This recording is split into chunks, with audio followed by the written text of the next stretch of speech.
Hi everyone, Jonathan here, keeper of firearms and artillery. I have another historic firearm to show you. This one's extra historic. We are talking 18th century now. We've gone back well before the cartridge era that we've mostly focused on so far in this series, and in a way more the traditional stock in trade of the Armouries collection. We are mainly known for our antique arms and armour collection, including firearms. Right away you can tell this is special.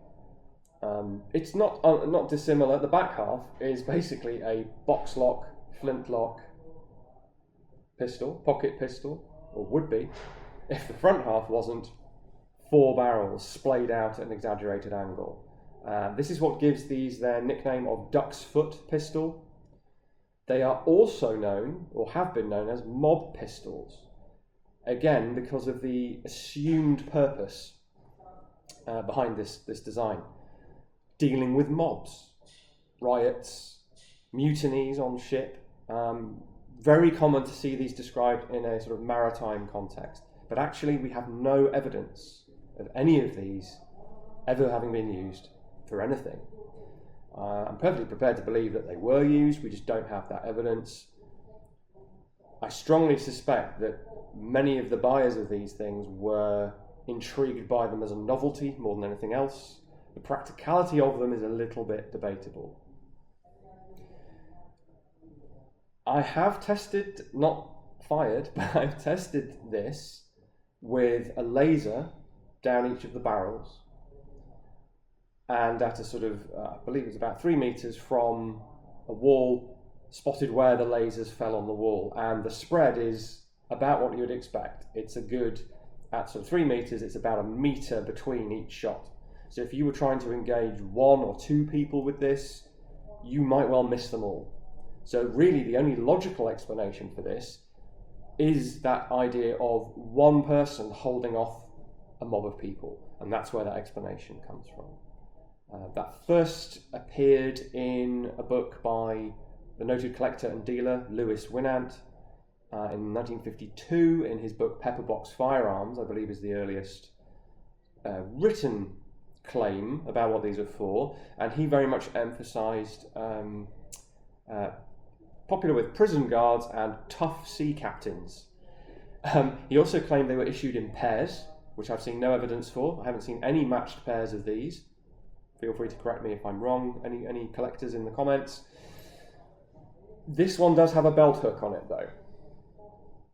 So in common with many maritime pistols, sea service and private purchase pistols, you would have a spring clip on the side for clipping it over a belt or something. You weren't carrying these in a holster or in a travelling case or something. You were carrying these on the person, so you needed a clip. So I think that's partly what's led people to assume a maritime, piratical angle to these things. But of course, it's not necessarily the case. You might simply be carrying something concealed under a cloak or something. Having said that, this isn't very concealable. It's very wide. So a rather long-winded way of saying that I pretty much agree with the idea that these were probably for fending off large groups of people, or groups of substantial numbers of people, half a dozen or something, maybe in a confined space, maybe on the deck of a ship, maybe in a prison. It's just a shame we don't have any direct evidence for that. Incidentally, how this works, I'm sure people are familiar with the flintlock mechanism. Simply a piece of flint striking steel sparks off the frizzen into the priming pan. The priming pan on this piece, to feed the 4 barrels, has 4 vents in it, and as you can work out from that, they all go off at once. So it is that idea of a volley. In fact, this is a form of volley pistol. These barrels are what's called turn-off barrels. So again, if these were sort of shrunk down to 1 barrel, this would be a fairly conventional, late 18th century box lock turn-off barrel pocket pistol. It's only the fact that there are 4 barrels and it has a belt clip that make it remarkable. So when we say turn off, literally, these muzzles are shaped for a key, a spanner. You would unscrew the barrel. This one's just finger tight, so I can unscrew it for you. Beautifully cut threads under there. and there's the barrel. So although these are still muzzle loaders, technically, hopefully you can see the breech there, you are sort of breech loading them, but not really.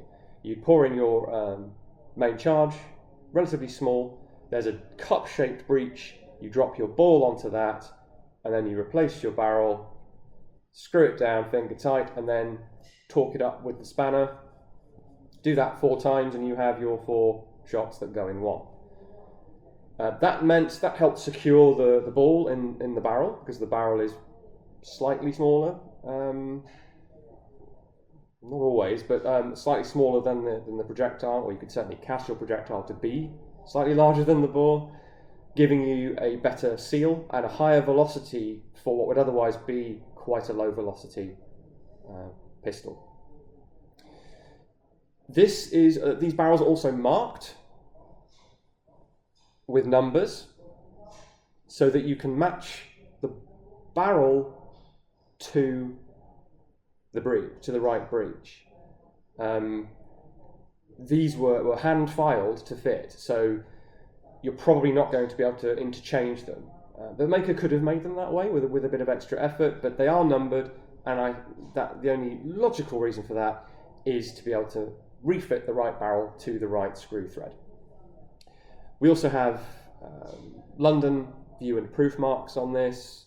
We have a London place of manufacture mark, but no maker's name, which is always a bit surprising when things are really rather well made like this and then the maker doesn't sign their work, but that does happen. It's quite common. There's also a sliding safety. So on half cock, which is where it is currently, you can then slide the safety forwards.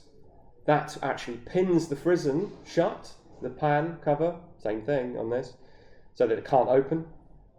It bars the trigger from firing. You can then carry this really quite safely. A lot of flintlock safeties function on half cock. This one functions on full cock, meaning that all you'd have to do to get it into action is pull back the safety. Really quite ergonomic, really quite quick to get into use, and then you pull the trigger and your 4 shots do whatever it is that they need to do. Thanks very much for watching, everybody. Really appreciate it. We'll have another one of these next week, and we have our ongoing series with GameSpot, which is actually what the large suspicious firearm over my shoulder is for. I won't spoil it by telling you which game is involved, but do go and check that out. We have links in the description for the ways in which you can donate to us to help support what we do, or even become a member, so do go and check those out. Do remember to like and subscribe, and I'll see you next time. Thank you very much.